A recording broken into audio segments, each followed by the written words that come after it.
Today I'm going to show you a game between Kasparov and Topalov in Wijk 1999, and this is possibly one of the greatest games ever played, possibly the best, and many grandmasters have said it is an absolutely incredible game and brilliant.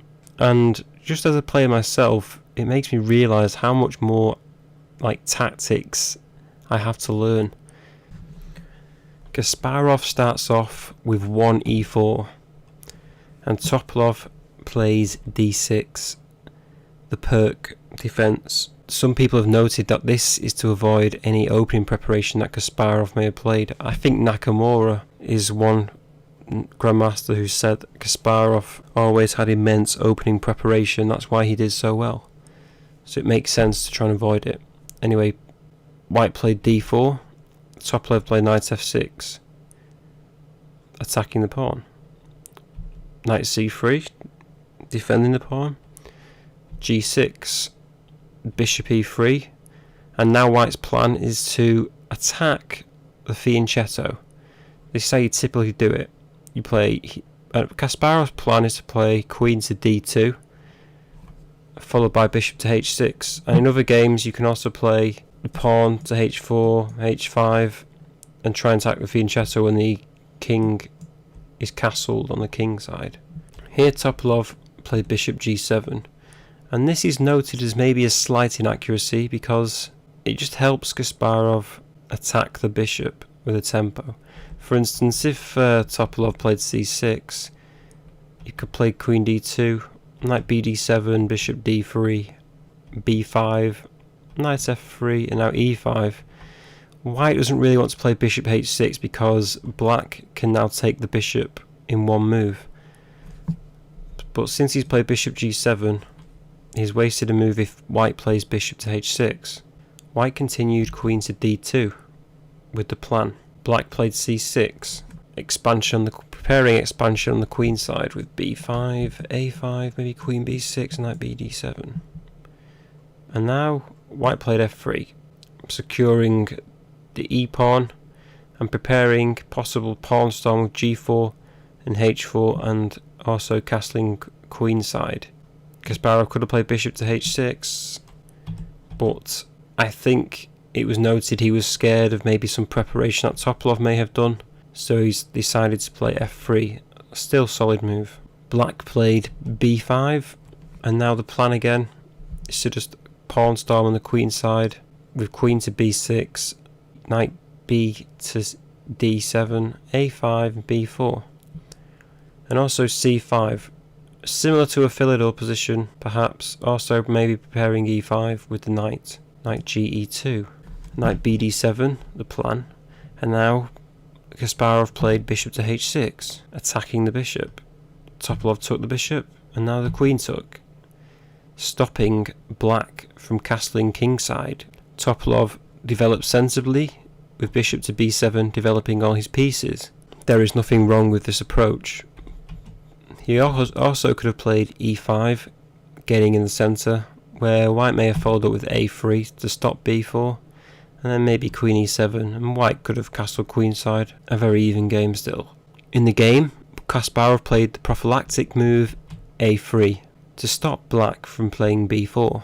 Now black played e5 in this gaining the centre. It was noted he could also have played a5. However, although this is a nice attack, it was noted that the king, black's king, doesn't really have any safe haven anymore. It's stuck in the centre, it can't castle kingside, and the weaknesses on the queen side are evident by the pushing of the pawns. White might have carried on knight d1, queen to b6, and knight to e3, c5, d takes, queen takes, and now c3. Obviously, it would take a while for White to develop also, but black's king is still stuck in the centre. In the game, Kasparov castled queenside, queen to e7, preparing the kingside castle. White played king to b1, preparing knight to c1, and now black played a6. And this is where Kasparov may have spotted his plan. He saw that the a5 square was incredibly weak, and that his knight can get to it. For this reason, White played knight to c1, preparing for knight to b3, and knight to a5. White also doesn't want to unravel the tension in the centre with, say, d takes e5, because then knight takes e5 would give black an advantage. Here, black castle queenside,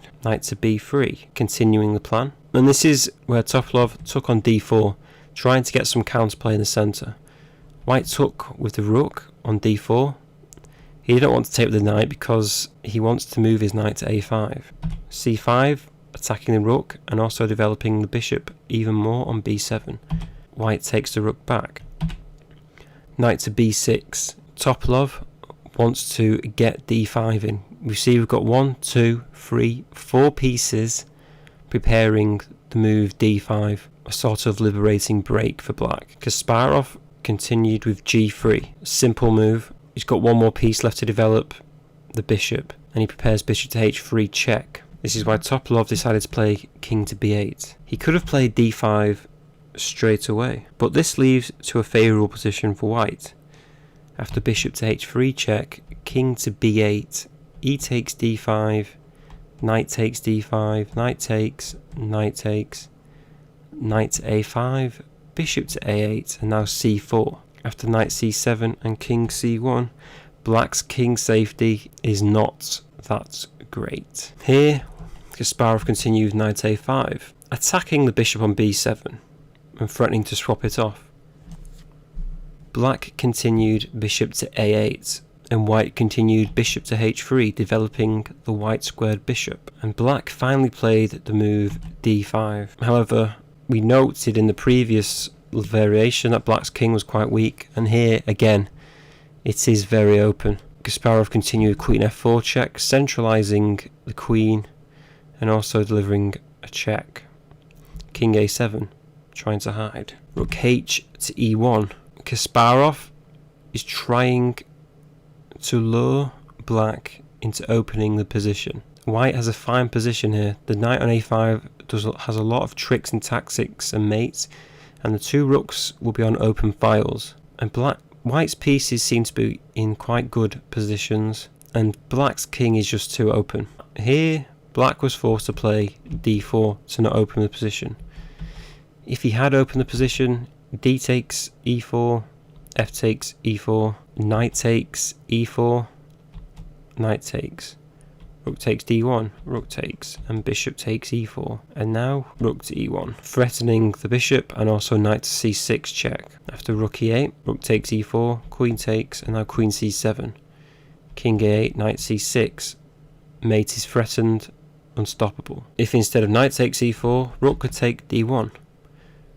Here white continues, rook takes d1, knight takes e4. And then comes rook to d7 check. Knight is forced to take, otherwise the queen is lost, and then queen to c7, and the mate will be delivered swiftly. Knight h5 was noted as possibly the best move in that position, but after queen f2, rook takes, white is in a favourable position, and the king is still very weak. After black plays d4, white plays knight to d5. Now here, if knight f takes d5, e takes d5, queen to d6, forced, and it weakens the 7th rank. Queen takes f7. So that's why he took knight b takes d5. E takes d5, the queen is threatened, and now queen to d6. Now, this is where the brilliance of Kasparov comes into play. At first glance, it looks like black is doing okay. It looks like the queens might be traded off, and the d-pawn looks under threat. Of course, the black king is still weak. The pawns are all pushed up. But after the queens come off, surely black will be okay. But this is where he comes up with a brilliant move. Rook takes d4. What a move. Now obviously we'll look at the variations. Here, black took the rook. The best move in this position was actually king to b6, attacking the knight, and the rook is still attacked. There are several moves that white could actually play. He could play knight to b3, where if c takes d4, queen takes d4, king c7, queen a7, bishop to b7, and knight to c5. queen to b6, and now rook to e7. Knight to d7, d6, king takes, rook takes. King is forced to go to c6 because the queen is attacked, and now knight takes b7, queen takes, check. King to b6, rook takes, king takes, and now knight takes f7. b4 was also possible, but then the rook takes, queen takes the queen, rook takes queen, knight takes d5, rook takes f7, c takes b4, a takes b4, rook he8, takes, knight to b3. But this was actually a favourable position for black. So king b6 was the actual best move, but knight b3 surely held the advantage.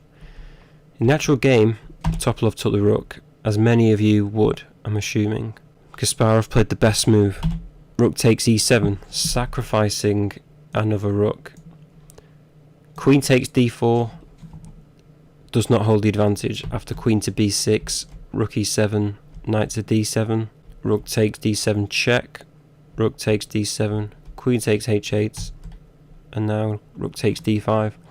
Black has the advantage with better material. Here he played rook to e7 check, and now Topalov played king to b6. If the queen takes the rook, there follows queen takes d4, king to b8, queen to b6, bishop to b7, knight to c6 check, and mate will follow on a7. If king to b8, queen takes d4 again, knight to d7, trying to defend, bishop takes d7, bishop takes d5, and c4. Takes the rook, check, king a8, and again, mate is threatened on a6. And if, say, queen to b7, queen a5 takes, and mate. So that's why black played king to b6. Here Kasparov took on d4. King takes a5. Queen c5 could have also been played, but then check. Queen to d6. And now bishop to e6. A very weird move. But that can't actually be taken because rook takes e6. Bishop can take on d5, but then b4. Say bishop takes e6, and then rook to b7's mate. So that b4 move gives white the advantage. So king takes a5, and now b4 check. Black's king is cut off. It has to go to a4, and now the threat is to simply try and get the queen to b3, and even sacrifice it with after king to b2, and then the pawn can take it. That's why he played queen to c3. If bishop takes on d5 now, king to b2, and we have our mate. Here, Topalov played queen takes d5, and now rook to a7, a threatening mate on a6. Bishop to b7 defends it, and now rook takes b7. The queen can't take that because queen to b3's mate. So queen c4. You could also play rook he8, but then rook b6, rook a8, bishop f1, knight d7, and rook to d6, diverting the queen from b3 square. White is winning this position. So we played queen c4. White took on f6, also again threatening mate on a6. The king took on a3. Topalov could have also played rook to d1 check, but queen b2, king to b2, rook to a8 to defend the pawn, queen b6 threatening queen to a5 checkmate, rook to queen to d4 check, takes, rook takes f7, a5 trying to get the king out, bishop to b3 takes, check, and here this was noted as Topalov's best chance. White is still in a much better position and should win this endgame. So after king takes f3, a3, queen takes a6, king takes b4, c3 check, king takes c3, queen a1, and now he played king to d2. If king to b4, queen to b2 check, and now he has to play king a5. He could have played queen to b3, but then rook takes b5, wins a queen. So after king a5, queen a3 check, wins the queen. He played king to d2.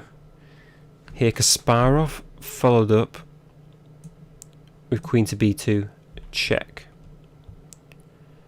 Now there's a lot of fun variations here and a lot of dangerous movements for black, because Topalov in the game played king to d1, but there's a lot of trouble, especially with king to e3. You can go rook to e7 check, king takes f3 and queen to g2's mate.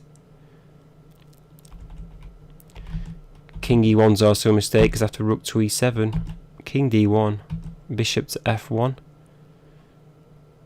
threatening the queen, and then after that, queen to e2. So rook d2 is forced, bishop to e2 check, rook takes, rook d8, rook to c2, queen takes, and king e1. Easily won in game for white. So Topalov played king to d1, and now bishop to f1, trying to divert the queen. If the queen takes the bishop, there's a queen to c2 check, king e1 and rook e7. So after bishop to f1, black has to play rook d2, attacking white's queen as well. And now another clever move from Kasparov. I don't think I would be able to spot this. He played rook to d7, diverting the rook. Rook is forced to take, bishop takes, and now black is forced to give up the exchange. B takes c4, queen takes the other rook, and now rook to d3. If rook to b7, king a2, king c2, queen to d4 is good enough, and it stops rook a7. Also threatening the pawn and threatening queen to e4 check. Black played rook to d3, and now queen to e8, a8, c3, queen a4 check, king e1, f4, f5, king c1, and rook d2, threatening the pawn. This position you would think looks okay for black, but then after queen a7, black and Topalov resigned. Obviously you've got some mega threats on the e3 square, the g1 square, and also you're threatening h7. I think Topalov finally realised enough was enough, and Kasparov have played possibly the greatest chess game ever. I'll leave that for you to decide. Thanks very much for watching, everyone. I hope you enjoyed this video, and I'll see you next time.